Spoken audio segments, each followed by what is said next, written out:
I'm Anna and you're watching Food Love Thanksgiving series. Today I've got dinner rolls, and with Thanksgiving right around the corner, we have to have rolls, right? So I've got a recipe for piping hot homemade yeast rolls that you're going to love. Now if you want to see how I make these, please keep watching. So I'm starting off with 1 cup of warm water in the bowl of my stand mixer, and to that I'm adding some active dry yeast. Now I'll let this hang out for a while until it blooms, which will also let me know if my yeast is good. So in a separate bowl, I'm taking a 1/2 cup of sugar, and to that I'm adding 1 cup of warm milk, and I'm just going to mix that up to make sure that all of the sugar is well dissolved. And then my yeast looks great. I see it started to bloom, so it also lets me know that my yeast is good. I'm good to go. So to this, I'm going to add that mixture of warm milk and sugar.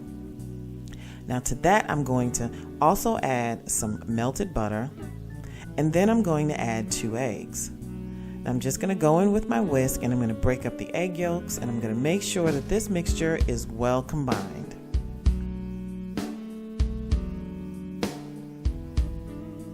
So I have a hook attachment that I fitted my stand mixer with, and to this yeast and eggs and butter mixture, I've added 1 cup of all-purpose flour and 2 teaspoons of regular table salt. Now I'm just starting my mixer on a low speed just to get this nice and combined. Then I'm going to go in and I'm going to add another cup of all-purpose flour. Now I started by adding my flour in 1 cup increments, ultimately using a total of 6 cups of flour. Now things like humidity and altitude could determine how much flour goes into your recipe, but starting with 1 cup increments at a time is a really good rule of thumb.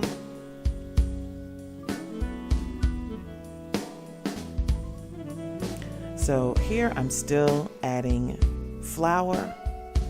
I want to get the dough to the consistency where it starts to pull away from the sides of the bowl.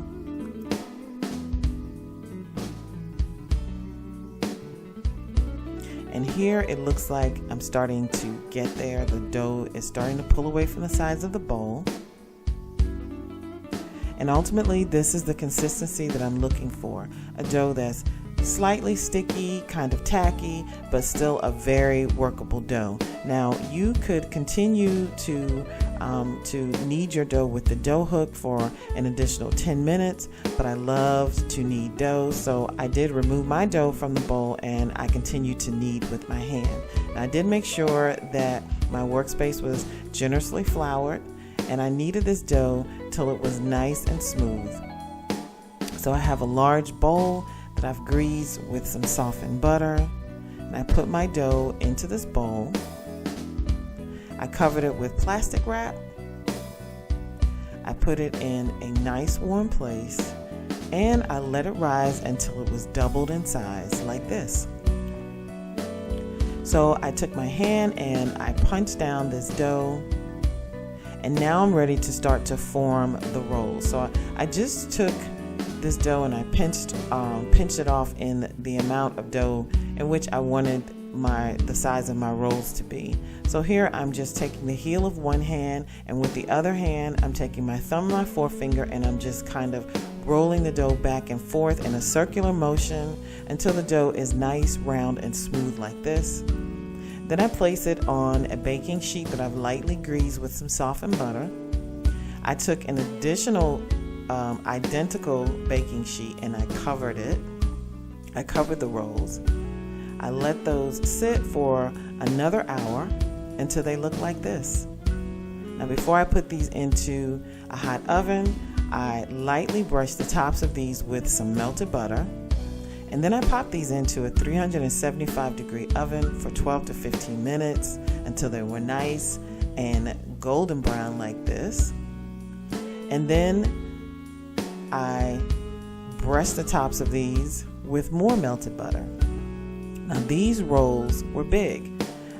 I got 15 rolls from this recipe. However, I could have easily gotten 30 had I made the rolls smaller. Now guys, don't forget to subscribe so that you can get all of my videos.